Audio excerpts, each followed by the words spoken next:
Welcome to the Software Process and Measurement Cast number 807. I'm Tom Cagley, your host. Today, the SPaMCAST 807 looks at the 9 core work intake principles from the organization's middle. Each layer of the organization has an approach to work intake. While the macro outcome is the same, work is accepted, each has nuances. Today, we spend time with product management. We also have a visit from the Evolutionary Agilist, Jeremy Berriult. Mr. Berriult discusses the need for seamless communication. Quick advertisement for Mastering Work Intake. Jeremy, Willets and I have opened up 2 more cohort-based workshops to help you learn to tame your work intake beast. The first, which is actually full, so you won't be able to get to that, starts May 3rd and runs through May 24th. And the second runs through May 31st through June 28th. A third is being added in midsummer.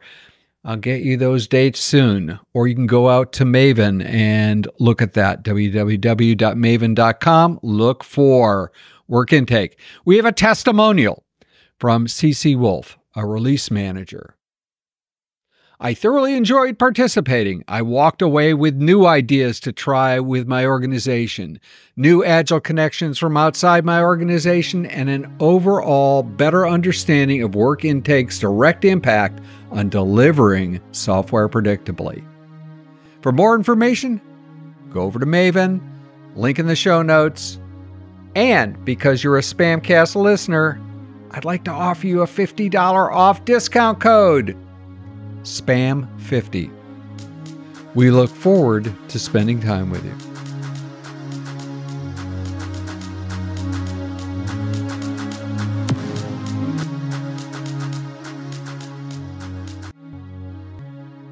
Nine core principles of work intake, product manager, and product owner. The middle layers. Each layer of the organization has an approach to work intake. While the macro outcome is the same, for each layer, work is accepted, each has nuances.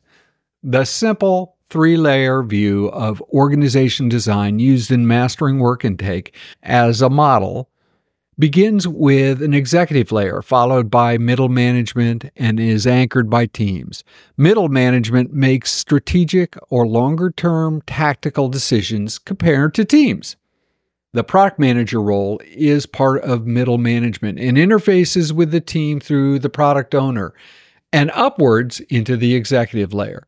The product manager acts as a transition point, communicating strategy to product owners who translate that into tactical actions. In its simplest form, the product manager's role owns the vision and the roadmap for the product. The product owner is responsible for transitioning strategy into value at the team level. Note, in most organizations, there are several paths from the executive to the team. In organizations structured around products, the executive product management team hierarchy closely mirrors the value stream. Organizations using functions to structure people will require more intermediation between strategy and action at the team level. In this case, division and department managers will interact with product managers and owners before teams put fingers to keyboards. Product management uses several approaches to defining product backlogs. A product roadmap is a type of product backlog. A list of epics and features in Jira is another form. The work captured in the backlog and how it's prioritized, managed is the backbone of work entry at this level. Management of work intake is a crucial tool in both roles, even though they have different perspectives and inputs. A product manager has to satisfy a wide range of stakeholders. Examples of stakeholders include executives, other product managers, product owners, internal and external clients. The middle management layer has to perform a balancing act between capacity, capabilities, and strategy. The behavioral expectations for the 9 core principles for the 2 basic product roles, product manager and product owner are fairly stark. The product manager is accountable at this level for prioritization, control, transparency, consistency, frequency, preparation, respect, consequences, and ownership. All 9 of the principles. The product owner role is responsible for all 9. Product manager accountable for creating the strategy, for breaking it down, for that, whereas the product owner is responsible. They make it happen on a day-to-day basis. This will shift again as we march up the ladder, but it's a transition point. The Scaled Agile Framework, SAFe, states the product manager is accountable to the business, and in some cases the boards, for success. That's a direct quote. In our model, the business can be translated into the executive layer. In many organizations, product managers may have profit and loss accountability for a product or product line. This is a very explicit form of accountability. They use decisions on budgets, sales, approaches, and product roadmaps to make organizational strategy real. Profit, loss, sales, and forecast tell them whether they're on track. The product owner is responsible for the day-to-day decisions that translate the product management strategy into action teams take to deliver value. Control of products and sprint backlogs is their primary tool for guiding action. For example, in Scrum, the product owner interacts with the product manager, team, and stakeholders to gather information needed to manage and prioritize that backlog. A PO, a product owner, their effectiveness is a function of value delivered to their product stakeholders. The team and product layers of an organization need to work tightly together. Feedback loops inform the teams about what should be worked on, and the teams provide the product function with information about what they're doing. The basic roles and responsibilities cascade. There is a great graphic that I'll put in the show notes for you to look at. Thoughts, comments, all welcome. Please feel free to reach out to us at spamcastinfo@gmail.com. And remember, take control of your work intake chaos.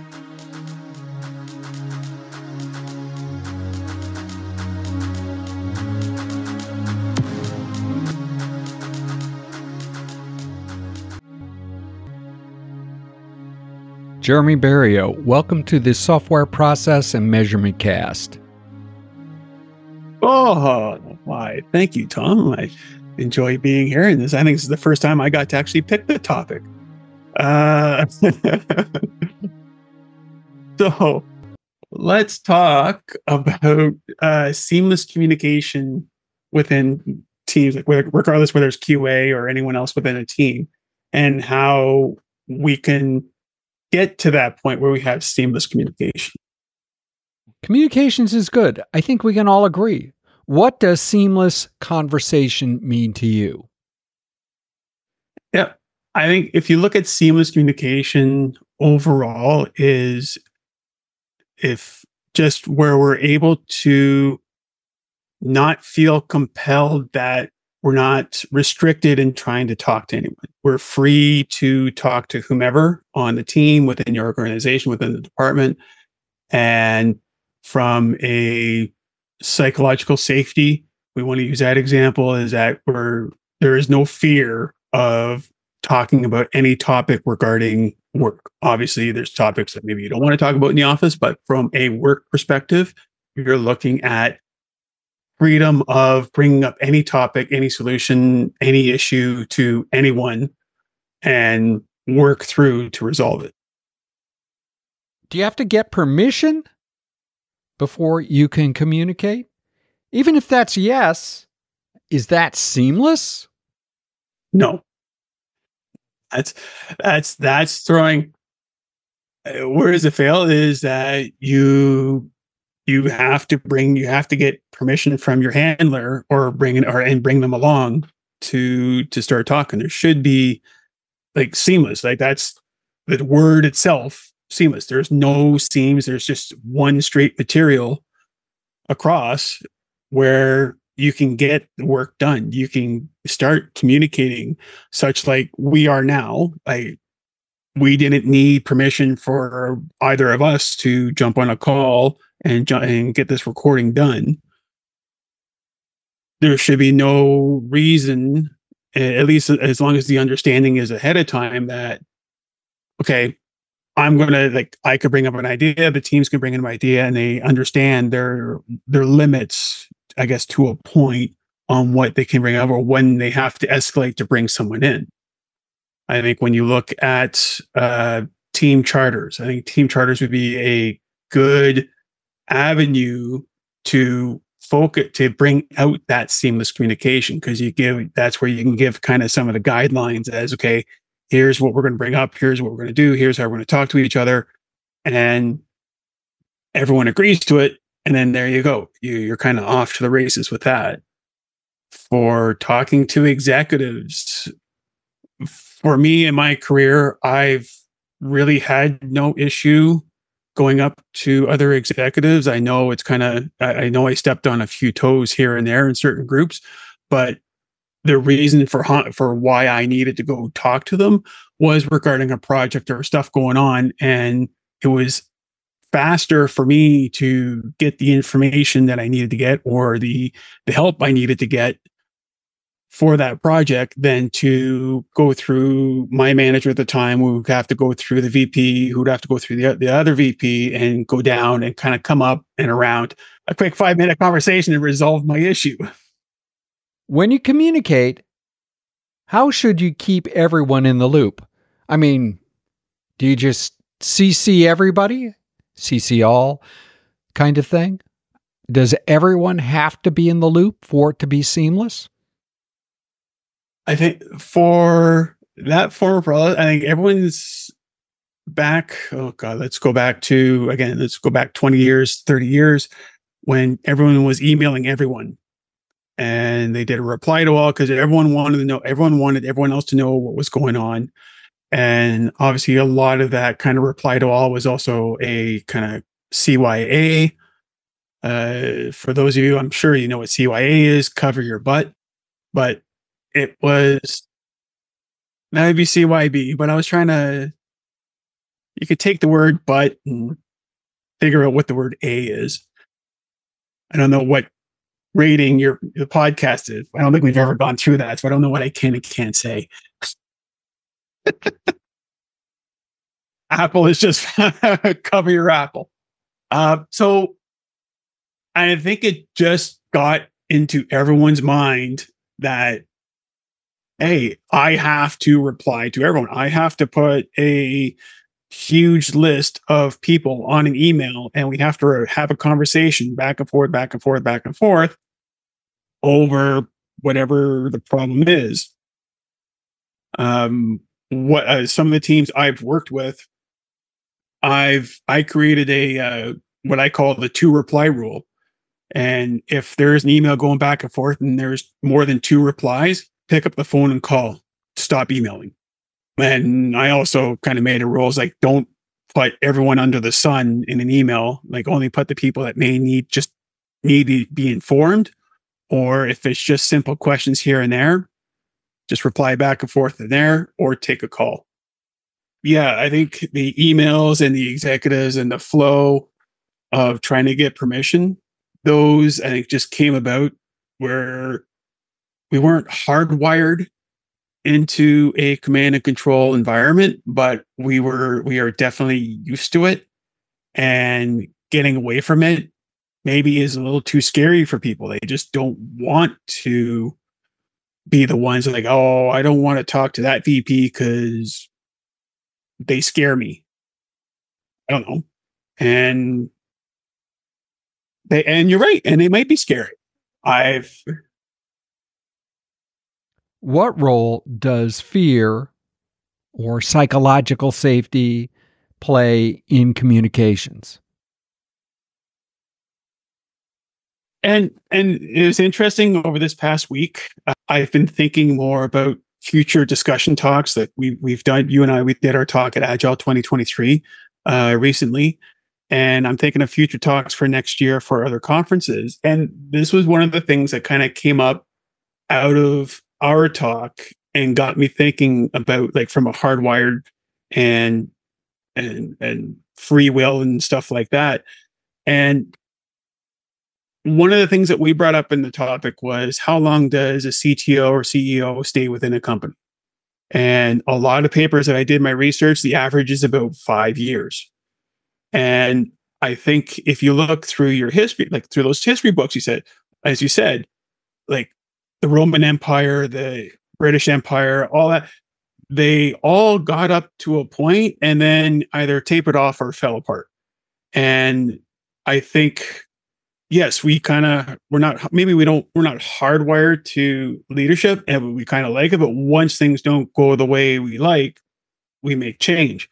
We have elections now that kind of where we elect people that, like, if we get tired of one politician, we elect a new politician.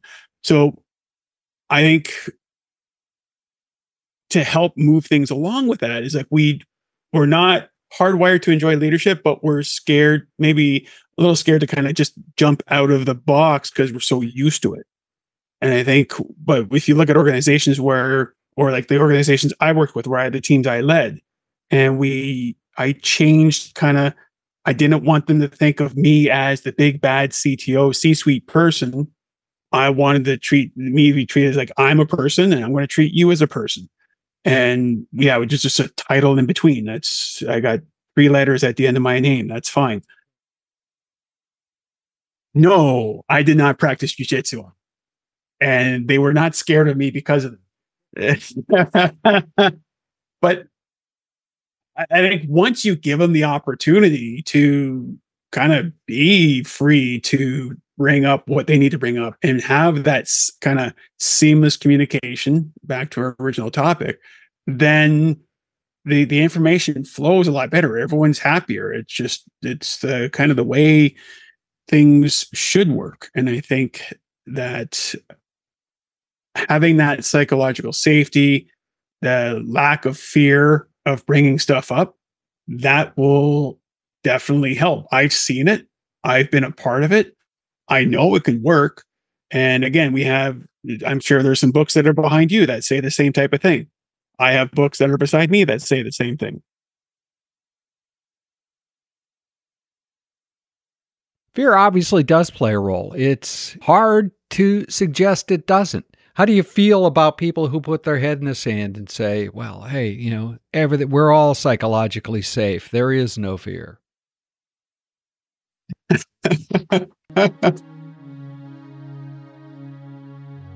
Jeremy, how can people continue the conversation?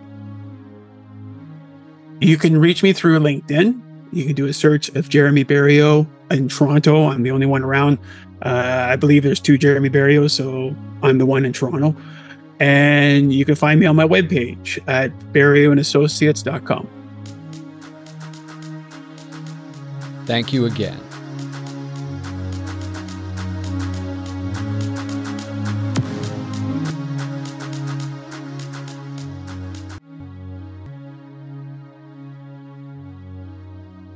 In Reread Saturday News, Chapter 6 of Deep Work, Rules for Focused Success in a Distracted World by Cal Newport is titled Rule 3, Quit Social Media. We use a wide variety of tools in our daily lives, and many of us consider social media as tools. The internet tells us that these tools make our lives better.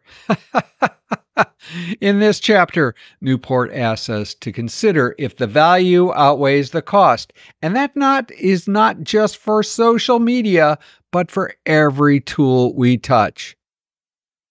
Remember, buy a copy of Deep Work, Rules for Focused Success in a Distracted World. Link in the show notes, and read along. In the SPaMCAST 808, we'll talk to Stephen Scaloni.